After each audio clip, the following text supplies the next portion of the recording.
اینجا بردهداری میکنه. تو که اومدی که بردهداری میکنه این تو؟ پایین بردهداری میکنه. یعنی بیا چی ببین. پایین بردهداری میکنه؟ آره. ببینم میالندی اینجا چیه؟ اینجا علیرضا چرا انقدر زمین داره؟ پرورش میده. این تو داره اینا بردن؟ آره برده. علیرضا چقدر جان ناراحت کننده. نکن این کارو.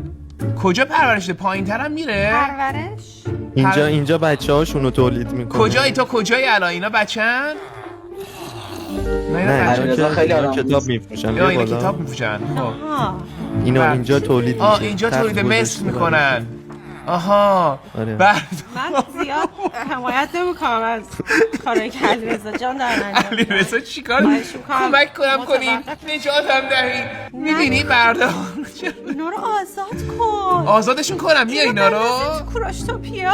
خوشم از علیرضا. بعد اینا با هم اینجا رو تختا تولید مثل میکنن و بچه هاشون رو اینجا بزرگ میکنن. درسته؟ آره. اگه بهشون نون بدی بچه میارن. کورو بهشون چی بدی؟ نون.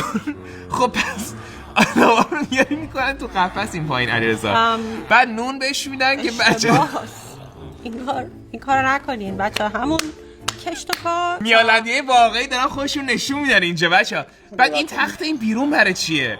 اون تخته اونجا رو میفهم. این تخته این یکی چی؟